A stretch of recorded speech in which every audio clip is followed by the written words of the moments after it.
muncul di akhir tahun 2018 di kota Wuhan, Cina.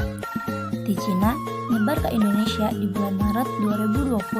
Kusabab, kasus anu naik terus-terusan, pemerintah mengupayakan sistem pembatasan sosial. Kanggo nyegah ngaluasna penyebaran virus COVID-19. Salah sahijina ngarompokeun dunia pendidikan. Jadi ayeuna mah seluruh siswa dialajarna teh di bumi, ngangge sistem PJJ atau daring. Sabenerna mah abdi ge teu marenah ngangge sistem ieu teh. Kumargi sadaya materi nu dipasiehan ku guru teh sesah lebetna. Salian ti eta menggunakan sistem ieu oge, sadaya siswa kedah ngagaduhan kuota unggal lintenna.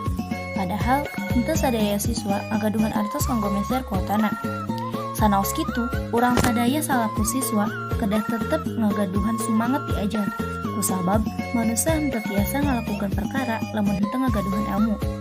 Selain ngalompokeun dunia pendidikan, pemerintah oge ngalarang jalmi kanggo ririungan. Atuh, kan jarina abi teh jarang kapendak rerencangan. Tah, di dia mulai tembong rasa sono ka rerencangan. Sanes ka rerencangan wae, abi oge sono ka kaayaan diajar di kelas, upacara bendera di lapang, ngiring eskul, sareng kagiatan sekolah anu sanesna. Henteu abi wae anu sono ka kaayaan kieu teh, tapi sadaya siswa sareng sadaya guru oge pasti sarono kanu kaayaan kitu. Ukituna, hayu urang sami-sami nerapkeun upaya pamarentah anu 3 MTA, nyaeta ngumbah pandangan ngangge cai anu mencor, ngangge masker upami kaluhur bumi, sareng ngajaga jarak. Tong hilap oge kanggo ngajaga kesehatan. Kusabab prinsipna ieu sasalad teh ngagantung kana kumaha cara urang ngungkulanana.